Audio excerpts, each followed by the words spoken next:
I'm Hobart Wilson Jr. I'm 79 now. I was 34 when the bridge fell. And I was giving my son a bath. It was a little after 5 o'clock. And the phone rang, and it was Dick Thomas. He was a reporter for the Gallup Police Daily Tribune. And he says, "You got the camera?" And I said, "Yeah." He says, "I'm coming to get it." And I said, "Well, I got this meeting, this Christmas party tonight." And he says, "No, the bridge fell." I says, "What bridge?" And he said, "The Silver Bridge." I said, "What part?" And he yelled in the phone, "The whole damn thing." So he comes running up, gets the camera, and he's the first one from the paper that got there. My wife was over town shopping, and she got home, took the son, and I got dressed and got up there, and it was just cold. I had to be in the low 20s that night. Got up there, and I couldn't believe the mess. Got right in, took a couple pictures, and Dick had the camera. I took a couple pictures, and then you could only take 4 with those holders. So we had to take them, run down to the office, run back, and take 4 more. Well, we got that done, and then the last time we got up there, Governor Rhodes just arrived by our new airport. The airport had just been completed, the MGM airport, and John Epling was our prosecuting attorney, and he was trying to keep everybody back. And I said, "John, I got to go over here and get these pictures," and Dick Thomas is over here. Everybody else just went right on. They didn't pay any attention to poor old John. He was the prosecuting attorney at the time.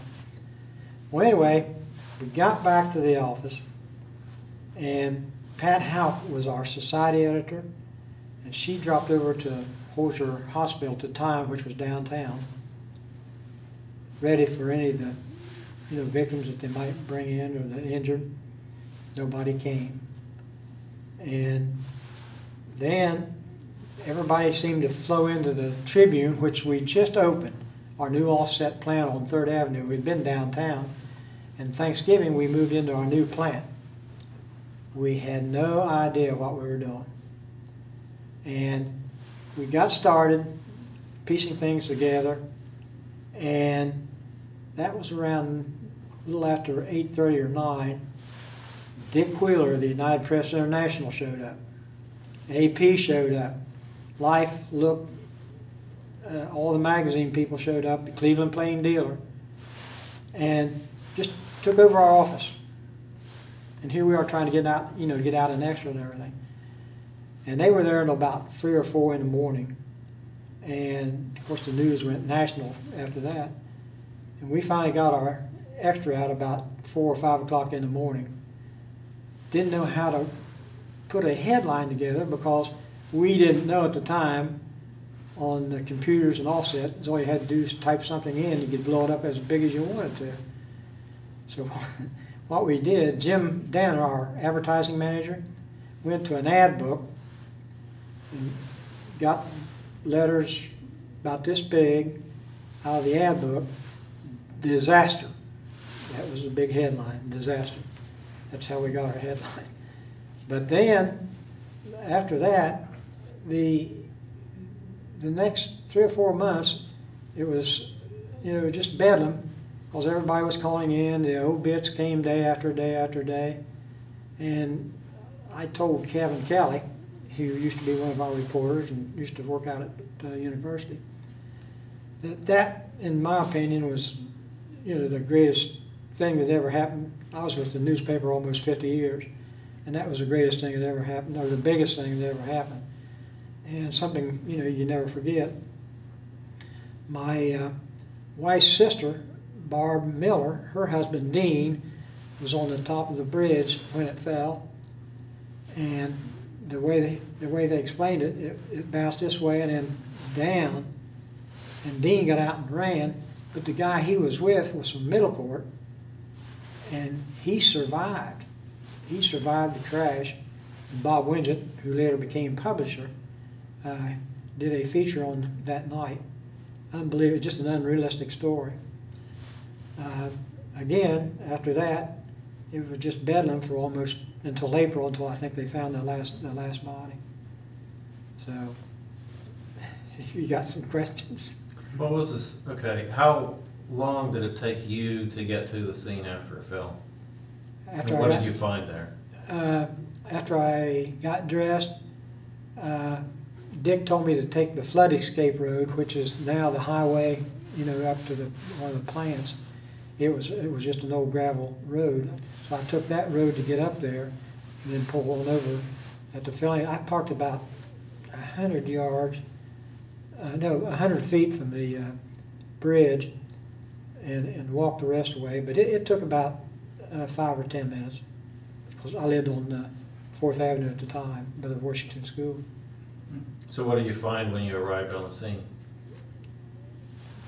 Just twisted steel, and there was a big truck there. And at the time we didn't know it, but there was a guy asleep in one of the sleepers in one of those big trucks it was just laying on its back. And I looked out, and the bridge wasn't there. I mean, you know, it just started to get dark, and looked out and couldn't believe it. Did you know anyone on Well, the bridge? other than Dean, the Tribune had a carrier named Tom Cantrell, and he was related to our publisher's wife, Dick Owen, up at Middleport. And he had just delivered papers over at Point and was on his way back in the Tribune truck, and he was one of the victims. And then, of course, Dean Miller, my wife's sister's husband, Hilda Bias, that had the 2 girls. She was in my wife's mother club at the time. Real nice person. You think that Christmas was bad?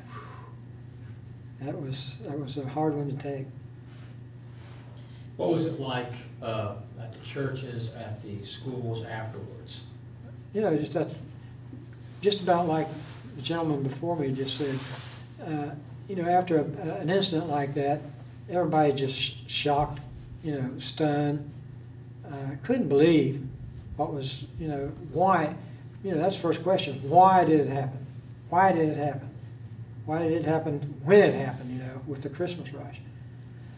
And I think I wrote a piece on that, you know. It was just hard to understand why. And probably nobody had thought about a bridge falling before that, did they? Not to my knowledge.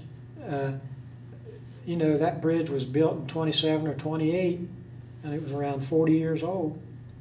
And I think Chet Tannehill, who was executive editor of the newspaper at the time, he put in the headline, "Rickety Silver Bridge Collapses," in the subhead under the big disaster head.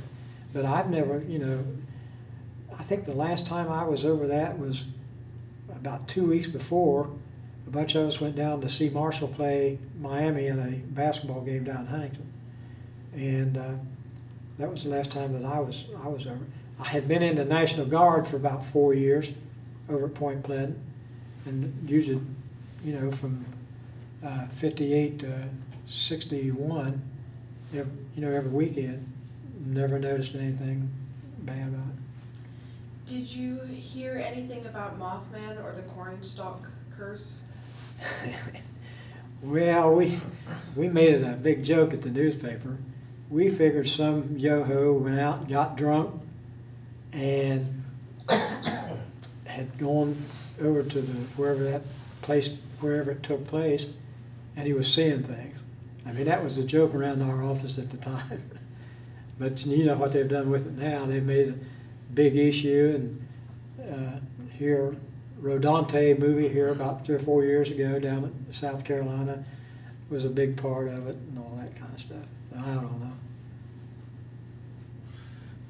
Anything else that comes to mind at this point in time that you'd like to share with us? How did it affect your family, for instance? Well, there for about a year. My wife's sister, you know, she'd only been married about 4 years. They had a boy, 3 and 1. David Miller, and probably know Michael Miller. I think he went to school out at Rio Grande. And, you know, it just, she was torn up for about 2 years, and then she finally remarried and divorced them, and then she's remarried again. And she's, I think she's around 70 now, around 70, Barb is. But I know they've got their burial plot up on Mound Hill, and it's Barbara Miller and Dean Miller. And so she expects to be married by her first husband, with her first husband. Other than that, it's, and here it is. I think we had a 10-year anniversary edition and a 30, and Kevin Kelly did a tremendous job on. And then at the turn of the century, I was going to bring that and show it to you, but Kevin said don't lose it. They did a century worth of highlights of the biggest stories of the century, and that was one of them. On the cover, they had the bridge falling and headlines of the paper and everything.